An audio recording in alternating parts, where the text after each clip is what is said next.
This is English shorthand dictation number 240. Dictation speed 160 words per minute. Ready? Start.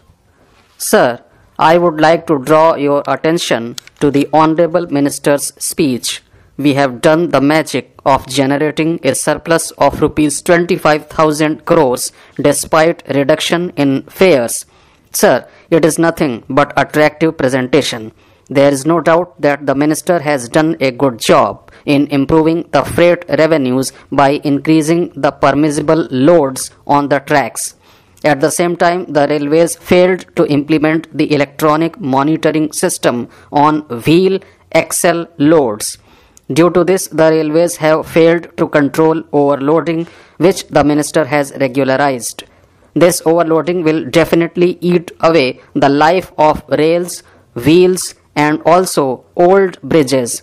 Definitely, it would lead to a crisis in the near future. Sir, I would like to state here that it is harmful to milk a cow till it starts bleeding. In this policy, there is no vision of 2025. There is only a vision of the 2009 elections. Sir, regarding passenger fares, the minister has stated that he has reduced all the fares, but the railways are squeezing the passengers through backdoor methods.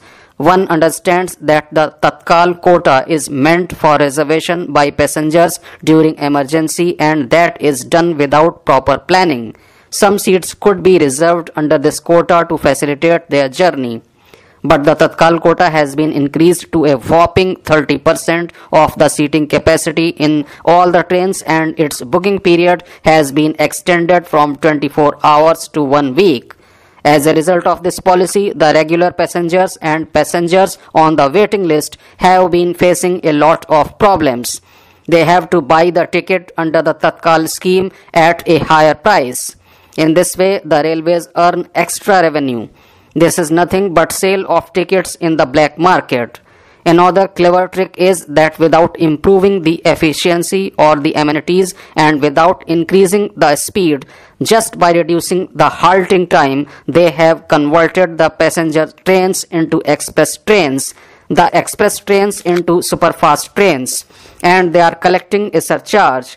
When an express train running through my constituency was converted into a superfast train, I thought that all the amenities of a superfast train would be available in it.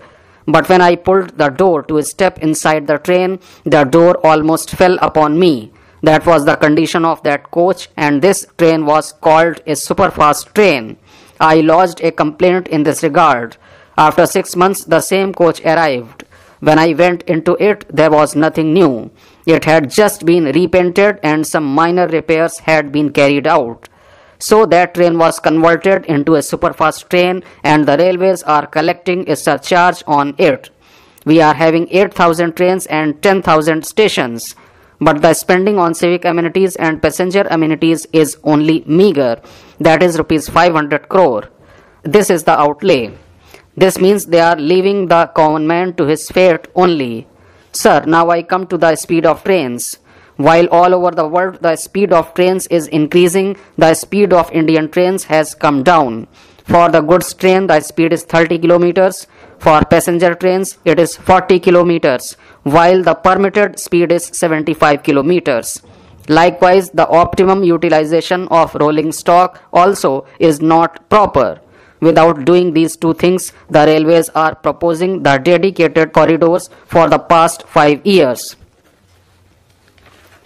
Sir, so far as recruitment is concerned, the entire recruitment process is in a mess. It is ridiculous to make the Group D category as an all India category. Some ugly scenes also occurred in Assam and Karnataka regarding this recruitment. The minister is also facing criticism that people of his state are getting priority in all zones. We appreciate the intelligence of people of Bihar, but it appears that they are highly meritorious only in railways recruitment, not in other recruitment. Sir, I saw the minister always using a neem stick to brush his teeth. I thought he represents the rural masses.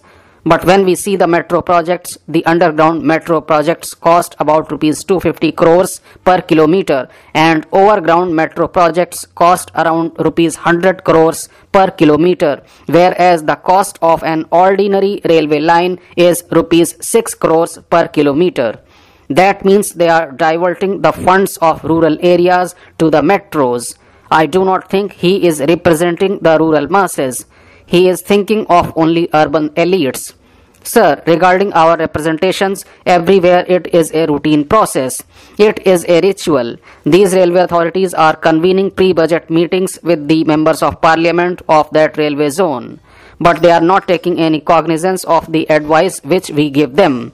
I will quote an example. I sent a representation 2 weeks before this meeting, but they did not take any cognizance of my representation or my advice.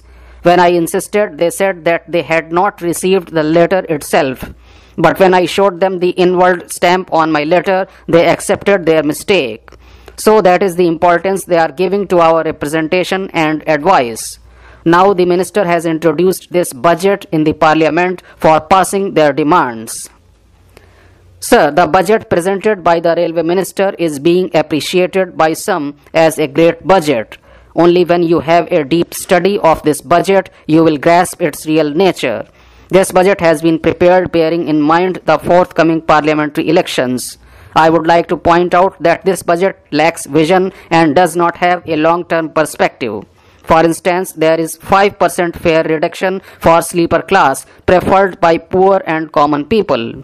At the same time, AC class fare has been reduced by 7%. Most of those who travel by AC classes can add some more money and can afford to travel even by planes. But it is only the poor who are worst hit by the skyrocketing prices. Hence, they need to have a better deal. So it is clear that this fare reduction is not going to help the common people, and nothing concrete is there in this budget for the poorer classes of the society. Senior citizens above 60 years of age are getting travel concessions of 30% now. In this year's railway budget, the Honorable Minister has announced that female senior citizens will get the travel concession increased up to 30%. There should not be any discrimination between men and women in the senior citizen category. The senior citizens are extended this travel concession facility because their age is more and their income is less. Considering the fact that male senior citizens travel more than the female senior citizens, 50% travel concession should be extended to senior citizens of both the sexes uniformly.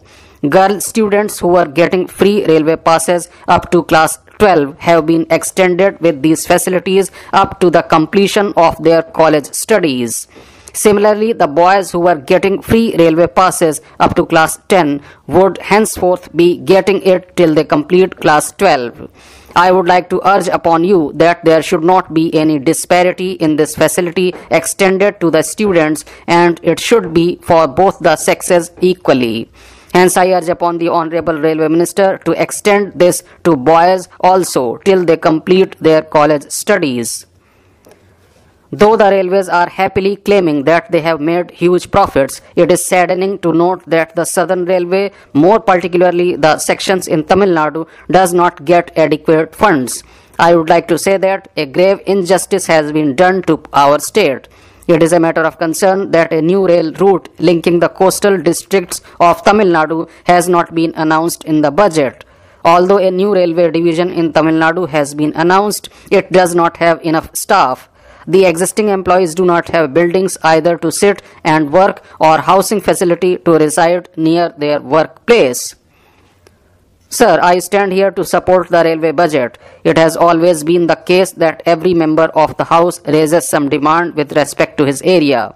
In the light of this, I would also like to make a few suggestions. The Konkan Railway is a very important project. In fact, it is a project with international fame for which everybody is full of praise. In the beginning, because of the constraint of funds, only one line was laid down. At that time, it was not possible to have double track. Now it is a high time that the Railway Ministry takes up the work of laying double line without any delay. The Railway Ministry will also get name and fame if this project is undertaken. I would like to have a special commitment from the Honorable Minister that a survey will immediately be started as far as the doubling of railway track is concerned.